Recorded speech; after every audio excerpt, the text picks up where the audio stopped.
pasti kita akan memilih. Jadilah selebriti langit, jangan menjadi selebriti bumi. Apa sih yang kita harapkan dengan keterkenalan di bumi? Daripada nanti kita bawa ember bocor ke akhirat, mana pahalanya? Nih, kamu bawa ember bocor, maksudnya ketika Anda dipuji, lehernya panjang.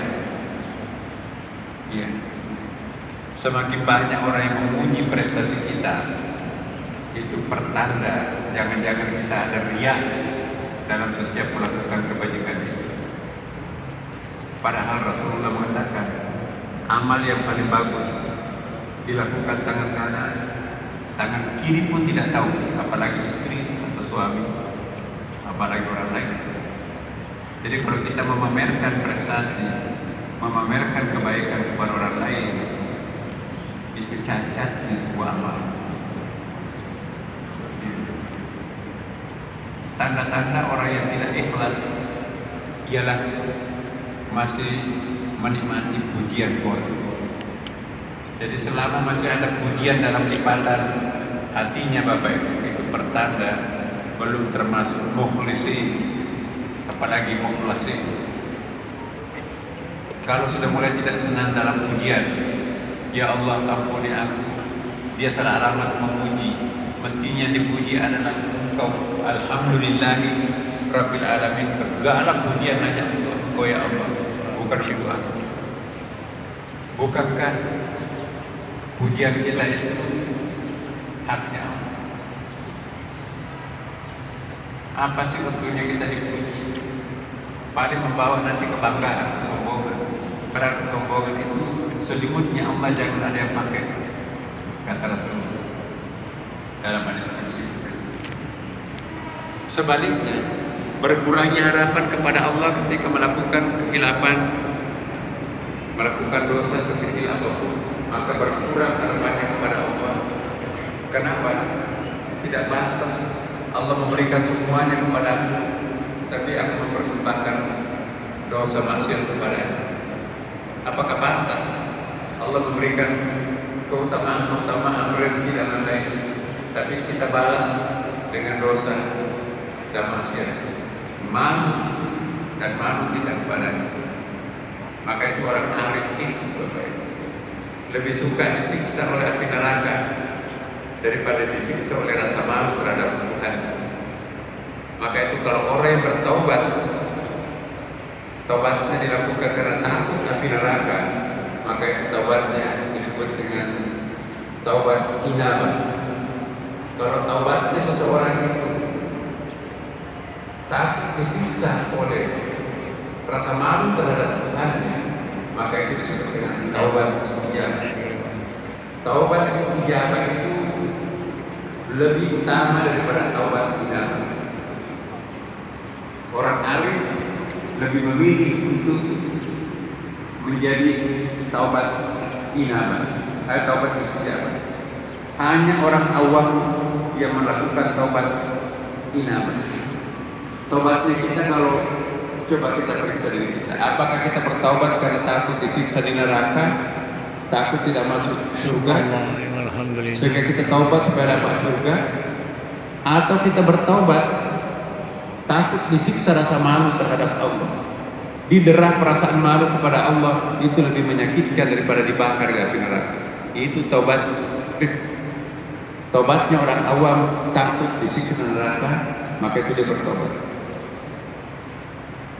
Nah, kita sudah bahas ini, kita mau lanjutkan ya syaratnya. Ciri-ciri orang arif. Apakah kita orang arif atau belum? Orang arif selalu memperhatikan dirinya dan mengkhawatirkan amalnya dengan harapan rahmat dari Allah SWT. Ia menempatkan dirinya dengan jiwa yang waspada dan tenang.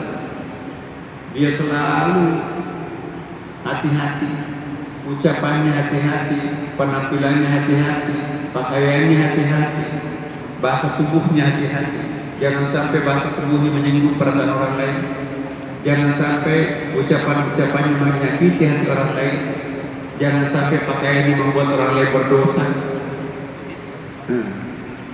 Jangan-jangan keputusannya nanti itu membuat terbukanya dosa. Jadi orang yang arif itu apapun yang akan dilakukan, yang akan diucapkan, yang akan digunakan, itu hati-hati.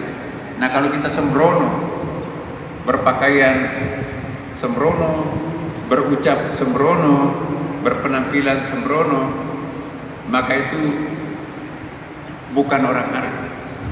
Orang arif itu mengontrol pakaiannya, mengontrol mulutnya, mengontrol pikirannya, mengontrol langkah-langkahnya, dan mengontrol bahasa tubuhnya.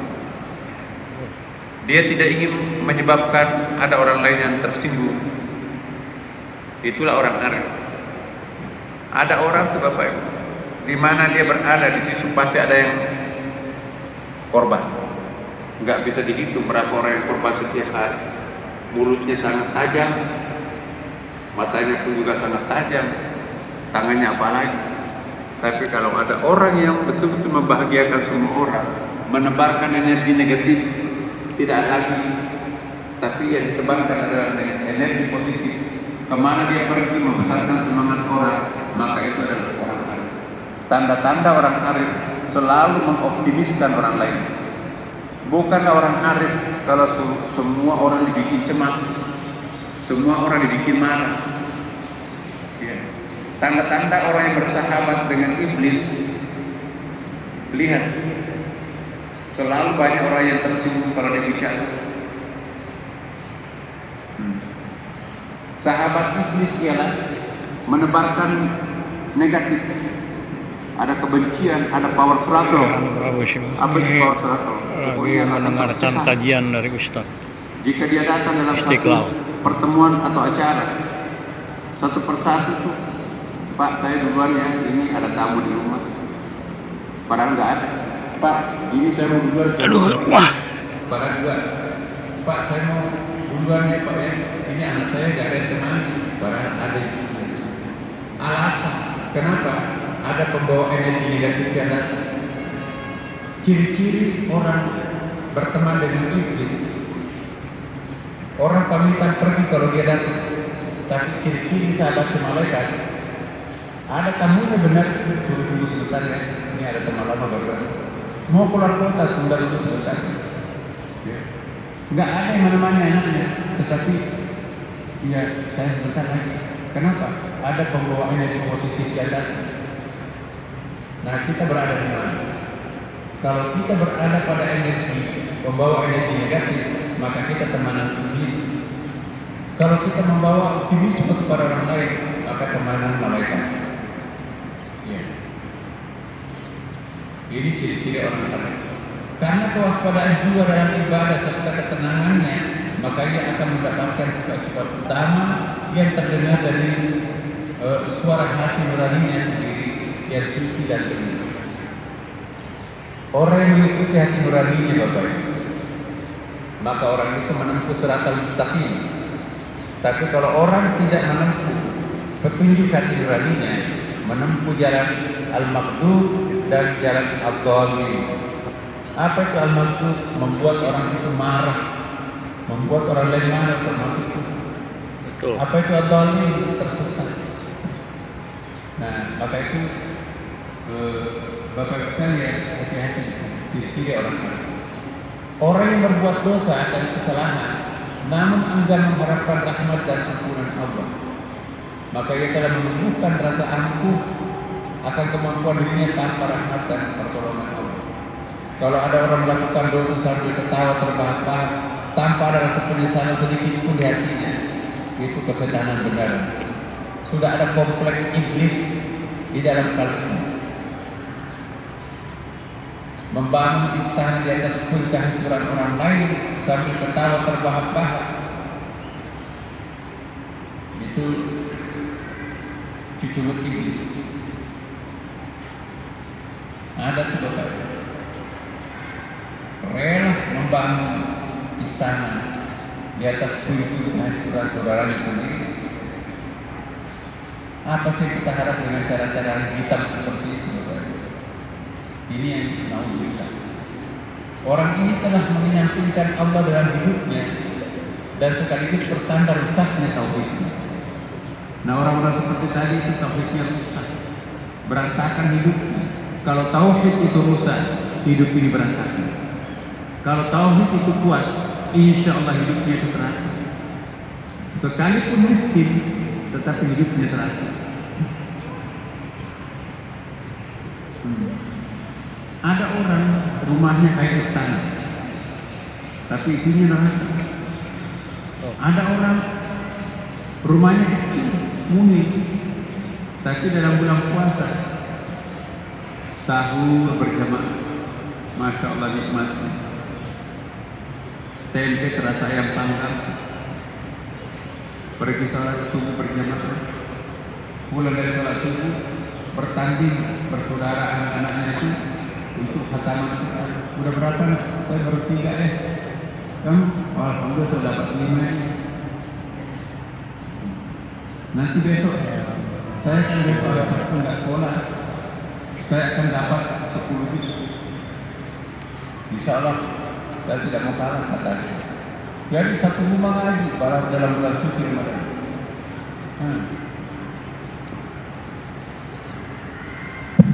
Maghrib Bapak buka berjamaah. Tidak ada kebahagiaan yang bisa menyanyi seseorang itu buka berjamaah satu keluarga.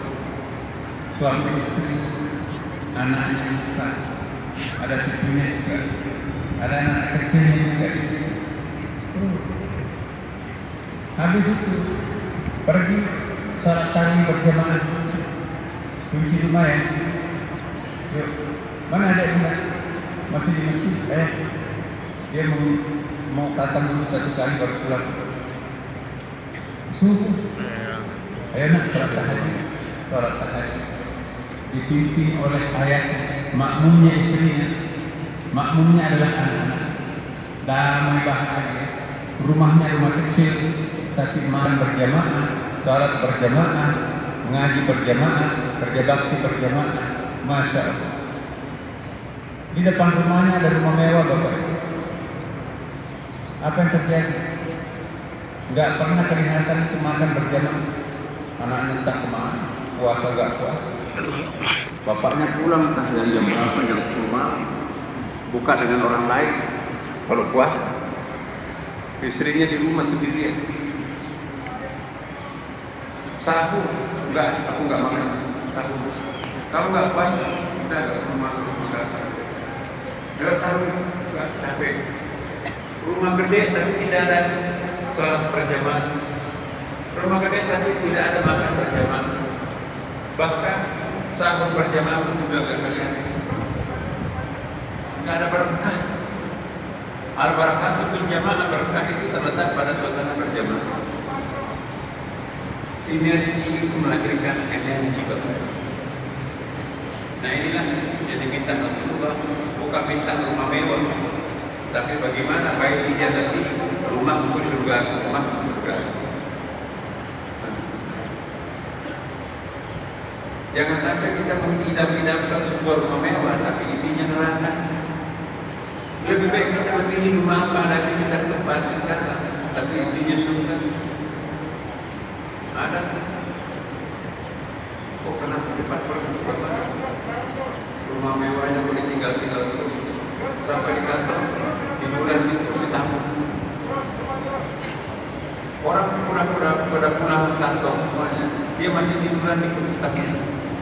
Aku bagaimana di kursi tamu tempat tidur. Oke, yang Prabowo Siliwangi ada di Masjid Istiqlal Jakarta. Oke. Datang minta nongkrongnya mana, setoran kayak dikejar-kejar. Ya.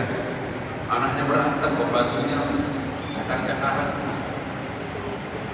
Oke. Umatnya seperti mana?